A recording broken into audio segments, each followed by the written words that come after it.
नमस्कार दोस्तों, स्वागत है आपका इस वीडियो में। आज मैं क्लास 12 का chapter second the diamond necklace explain करने जा रहा हूं, जो कि जीडी मौपसंद जी ने लिखा है। सबसे पहले इस चैप्टर की समरी एक्सप्लेन करूंगा हिंदी में और वीडियो के लास्ट में आईएमपी क्वेश्चन दूंगा, तो वीडियो को लास्ट तक देखें और हमारे चैनल स्टडी गियर को सब्सक्राइब करें तथा बेल आइकन को दबाएँ। तो चलिए वीडियो शुरू करते हैं।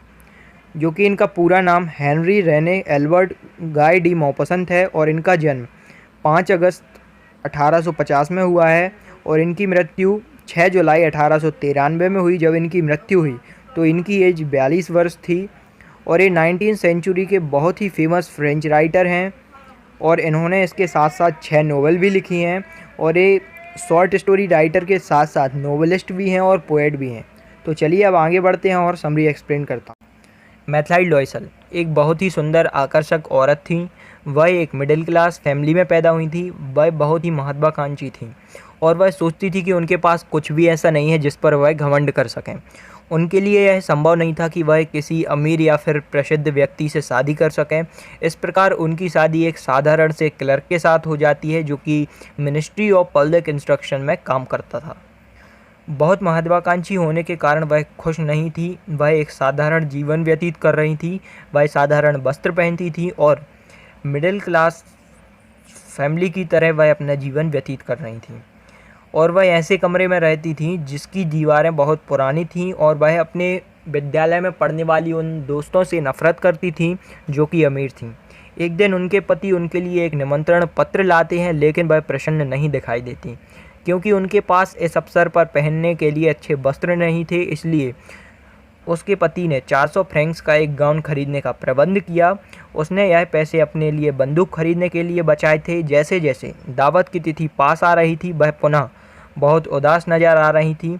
ऐसा इसलिए था क्योंकि उनके पास इस अवसर पर पहनने लायक आभूषण भी नहीं थे। वह सोचती थी कि वह एक सबसे गरीब महिला होंगी। उनके पति ने उसे सलाह दी कि वह अपनी अमीर सहेली मैम फॉरेस्टर से कुछ आभूषण उधार ले लें। बेचारी लॉयसल को यह सुझाव पसंद आया और अगले दिन वह अपनी सहेली के घर गई और एक हीरे का हार उधार ले लिया। जब उसने अपने पति के साथ नृत्य किया तो प्रत्येक व्यक्ति उसी की ओर देख रहे थे। वहाँ उपस्थित सभी महिलाएं और सभी पुरुष उसी की ओर देख रहे थे और वहाँ जितने भी महिलाएं उपस्थित थीं वह उन सभी में खूबसूरत दिखाई दे रही थी। सभी व्यक्ति उसकी सुंदरता पर मोहित हो गए थे और वे सभी उससे परिचित होना चाहते थे और मंत्रालय के सभी अधिकारियों ने उसके साथ नृत्य करने की इच्छा व्यक्त की। वह प्रसन्नता से मदमस्त हो गईं और वह मस्ती से नृत्य करने लगी। वह अपनी सुंदरता की वजह से सब कुछ भूल गईं और वह अपनी सफलता पर काफ़ी खुश हुईं और वह सुबह 4 बजे उस बड़े कमरे यानी कि हॉल से बाहर निकली और उनके पति ने उस पर शॉल डाल दिया। घर पहुंचने के बाद शीशे के सामने खड़ी हुई और वह स्वयं को फिर से देखना चाहती थीं, परंतु वह यह देखकर सन्न रह गईं कि सन्न मीन्स चौंकनी रह गईं, चौंक गईं देखकर कि उनके गले में हीरे का हार नहीं है। वह निराशा से चिल्लाईं और मैथलाइड ने अपने पति को बताया कि उससे वह हीरे का हार खो गया है। उसका पति भयभीत हो गया और उन लोगों ने हार को हर जगह ढूंढा, लेकिन हार नहीं मिला। मिस्टर लॉयसल रास्ते में हार खोजने के लिए बाहर निकले। वह नृत्य की पोशाक पहने प्रतीक्षा करने लगी। वह सोने जाने के लिए भी साहस नहीं जुटा पा रही थी।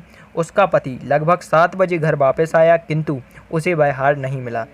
अपने पति की सलाह पर मैथिल्ड ने अपनी सहेली को एक पत्र लिखा कि हार का हुक टूट गया है, इसलिए उसने उस हार को मरम्मत के लिए भेज दिया है। इस प्रकार उन्हें एक दूसरा हीरे का हार खरीदने की मोहलत मिल जाती है। उसके बाद वह हर दुकान पर जाती हैं और उसी के जैसा हार ढूंढने लगती हैं और काफ़ी मुश्किल के बाद उन्हें उसी के जैसा हार मिलता है जिसकी कीमत 40,000 फ्रैंक्स होती है। अंततः वह बार्गेनिंग करके उस हार को 36,000 रुपये में तय कर लेती है। मैथलाइड के पति के पास कुल 18,000 फ्रैंक्स होते हैं और बाकी के 18,000 फ्रैंक्स वह ऊंचे इंटरेस्ट ब्याज पर उधार ले लेता है। हीरे का हार उसने मैम फॉरेस्टर को भेज दिया और उसने उसे देखने की भी परवाह नहीं की। अब मैथलाइड और उसके पति के लिए जीवन कठिन बन गया था। उन्हें 18,000 फ्रैंक्स का कर्ज चुकाना था। इसके लिए उन्हें एक सस्ते कमरे में जाना पड़ा। उन्होंने अपना नौकर भी हटा दिया और अब मैथलाइड घर के काम काज खुद करने लगी और वह पानी लाना, कमरे का फर्श साफ करना, बर्तन धोना, गंदे कपड़े धोना सभी कार्य स्वयं करने लगी। खरीदारी भी वह स्वयं करती थी। उसका पति शाम को तथा देर रात तक घर लौटता था। उधार लिए 18,000 फ्रैंक्स को चुकाने के लिए कठिन परिश्रम करता था।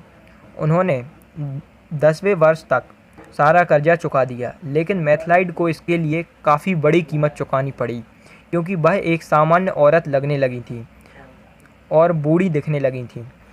अब वह एक कठोर और बहुत ही बेकार जीवन व्यतीत कर रही थी।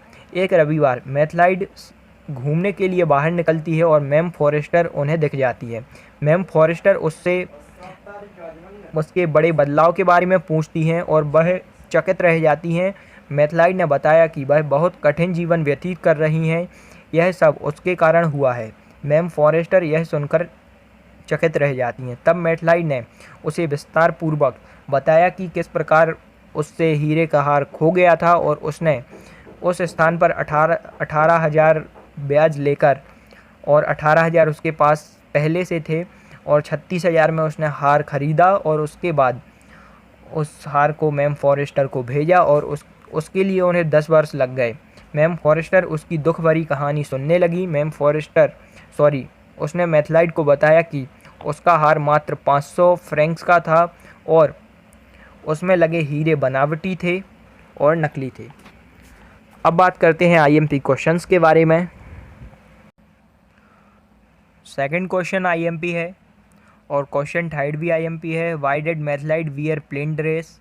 And question fifth, how much money did Mathilde ask for from her husband to buy a gown? ये तीनों क्वेश्चन आईएमपी हैं और इसमें क्वेश्चन नाइन्थ भी टिक लगा लीजिए, आईएमपी है। क्वेश्चन 9th के बाद क्वेश्चन 10th नहीं करना है और इसके बाद आगे आ जाइए इसमें क्वेश्चन बी पे, जो कि इसमें question second, what thing did Mathilde resent in her life?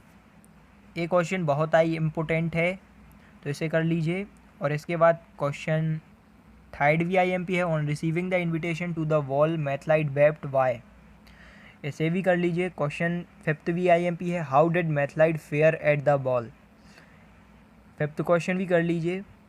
इसके बाद question 8th, how did Loisel arrange the money for the necklace? ये क्वेश्चन भी इम्पोर्टेंट है। और इसके बाद question 9th, how did Mathilde and Loisel repay the cost of necklace? इसके बाद क्वेश्चन सी का question third, do you think it was unfortunate for Mathilde to have married Loisel and why? ये question आप कर लीजिए, बहुत important है board के लिए। Thank you guys for watching this video. और अभी तक आपने हमारा चैनल सब्सक्राइब नहीं किया है तो चैनल को सब्सक्राइब करें, वीडियो को लाइक करें, शेयर करें अपने दोस्तों के साथ और हमें मोटिवेट करते रहें।